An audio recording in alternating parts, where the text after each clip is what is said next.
semuanya, makasih buat kalian yang udah klik video ini. Ketemu lagi di Cerita Echa. Siapa yang penasaran? Kali ini gue lagi ada di mana? Pasti kalian gak akan nyangka kalau tempat sebagus ini ada di daerah Cimahi. Kita langsung aja dulu, kita masuk ke dalamnya. Yuk!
Sekarang ini gue lagi ada di Cafe Meloh.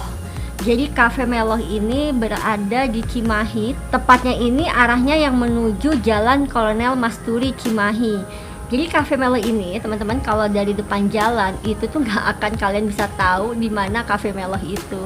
Yang ada di depan jalan itu hanya pelangnya aja Cafe Meloh, karena dari jalan besar kita ini harus masuk ke gang kecil yang muat satu mobil. Di kirinya itu ada perumahan kampung dan sedangkan di kanannya itu perkebunan. Jadi orang nggak akan tahu sebenarnya Cafe Meloh itu di mana kalau kita nggak dikasih tahu sama orang. Ini pun gue tahu karena dapat informasi dari teman. Karena memang susah banget dicarinya. Kalau kalian udah kesini ini worth it banget. Karena tempat ini luar biasa dari view-nya. View apa sih yang lo nggak dapet di tempat ini? Dari kafenya nyaman banget, cozy banget. Yang bikin plus dari tempat ini adalah lo bisa melihat gunung secara keseluruhan. Dan lo bisa melihat pemandangan-pemandangan yang mungkin nggak di semua kafe lo bisa lihat pemandangan ini. Jadi buat kalian yang dari luar kota, terutama yang orang-orang Jakarta nih yang udah suntuk banget, mumet banget dengan kemacetan dan polusi udara di Jakarta, ini tempat yang perlu banget kalian kunjungi. Cafe Meloh ini udaranya masih segar, dingin, apalagi kalau kalian kesini sore-sore. Kayaknya kalian perlu bawa jaket tebal karena di sini itu anginnya kenceng dan udaranya dingin banget.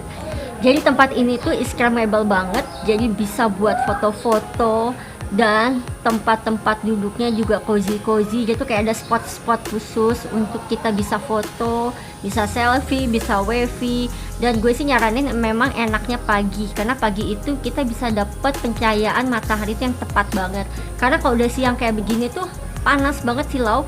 Tapi tetap aja udaranya dingin. Di sini juga itu ada penginapannya. Penginapannya itu seperti kayak glamping CWD, yaitu glamour camping. Dia tuh ada penyewaan untuk menginap seperti camping, bentuknya tenda camping, tapi dalamnya itu glamour. Jadi dalamnya itu mewah. Dan itu tuh bisa muat sekitar 8 sampai 10 orang untuk satu tendanya. Oke, sekarang gue mau makan dulu, nanti kita lanjut lagi ceritanya. Temen, sekarang ini gue udah pesen makanannya dan makanannya juga udah sampai dan gue akan kasih lihat makanannya. Di sini gue ini pesen spaghetti carbonara. Terus nah ini mozzarella stick. Dan yang paling banyak dipesan orang di Meloh Cafe itu ini mozzarella cheese sticknya karena emang enak banget. Dan ya kalau untuk Anak gue seperti biasa, biar cepat katanya, jadi dia pesan nasi goreng. Nah ini anak aku pesan jus mangga, dan aku pesan hazelnut coffee. Kita coba ya. Enak sih siang-siang gini minum kopi, apalagi tadi gue itu syuting dari pagi, jadi emang udah lemes banget. Kita coba jus mangganya ya. Seger. Kali ini gue mau cobain dulu nasi gorengnya. Kita coba ya.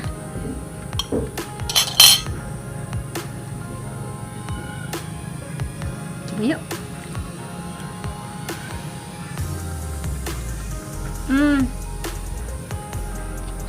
Tunggu. Ini tuh enak karena nasi gorengnya itu kayak nasi goreng kampung, jadi bumbu racikannya itu berasa banget sih. Enak kok, enak. Ini kayak nasi goreng kampung. Nah sekarang aku mau coba spaghetti carbonaranya. Kita coba yuk.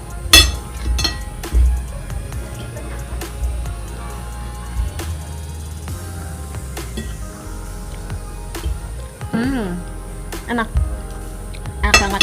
Juga pakai daun basil sama oregano. Enak kok, pas banget. Sekarang kita cobain deh mozzarella cheese sticknya.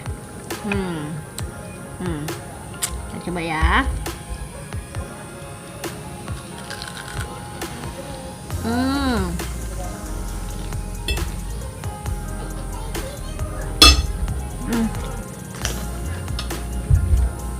Enak. Enak. Udah kalau gitu, gue makan dulu. Nanti kita lanjut lagi ceritanya. Walaupun di sini itu porsinya sedikit-sedikit, tapi cukup karena ada cemilan-cemilan yang menurut gue enak. Dan kalau di tempat ini gue biasa untuk cemilannya gue pesan cireng. Cirengnya itu benar-benar cireng kampung dengan bumbu sambelnya yang khas.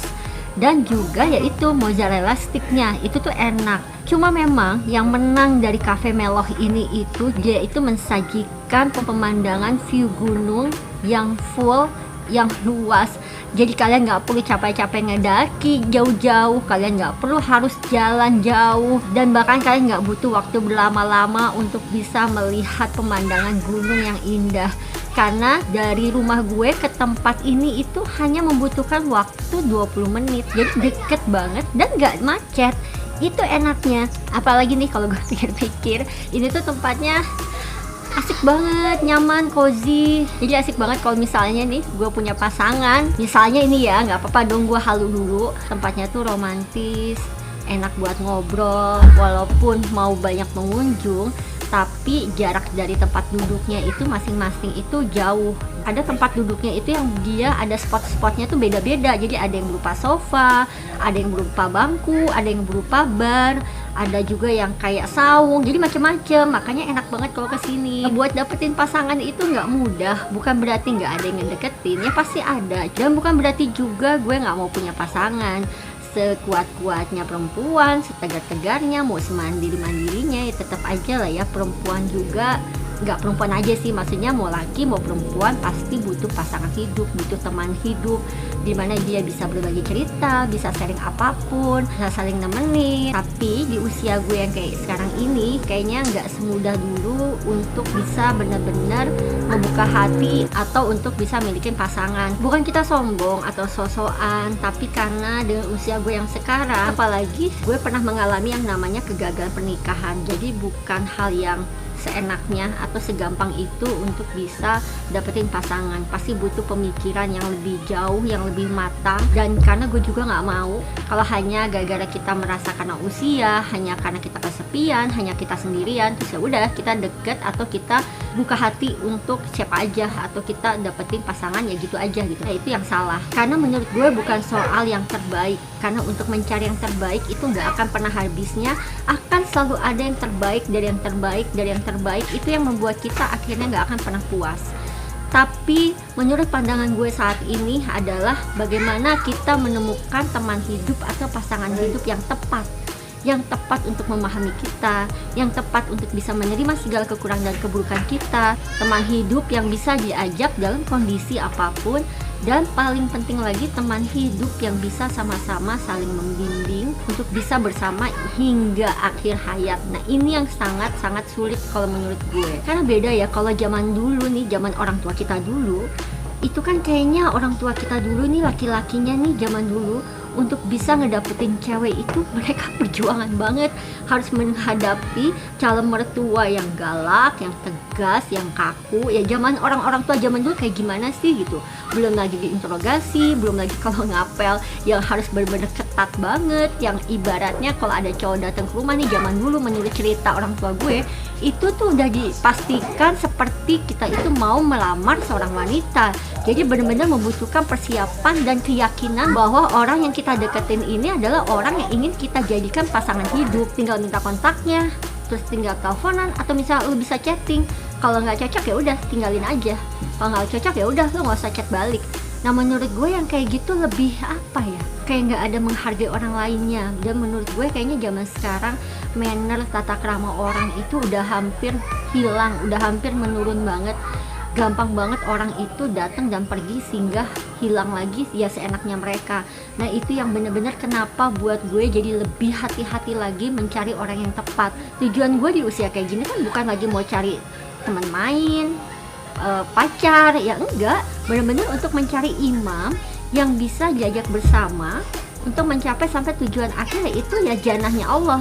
Nah itu yang menurut gue nggak segampang itu tuh. Cuma gue nggak mau segampang itu ngebuka hati sama orang kalau gue tidak melihat keyakinan atau kemantapan dan keseriusan dari si laki-laki itu sendiri, atau bagaimana kita lihat si laki-laki ini di awal sudah bertanggung jawab atas komitmennya itu sendiri. Nah itu cerita dari Echa. Misalnya nih kalian pengen nanya-nanya atau punya cerita yang sama, kalian bisa komen di bawah. Atau misalnya kalian juga pengen sharing, kalian bisa DM ke Instagram gue di Elsha Septagia. Nanti dari cerita kalian itu akan gue ceritakan di video-video berikutnya. Seperti apa sih pemandangan di depan mata gue ini di tempat gue duduk.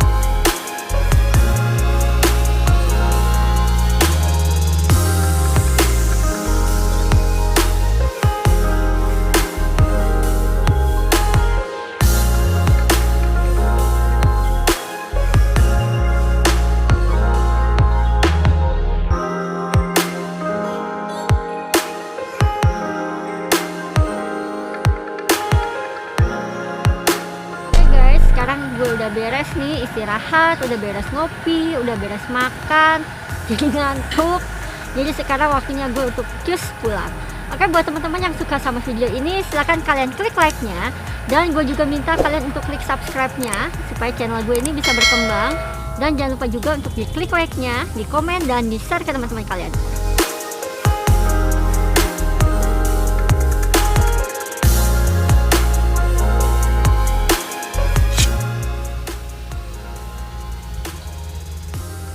Oke, segitu dulu aja video gue kali ini. Sampai ketemu lagi di video-video berikutnya. Bye!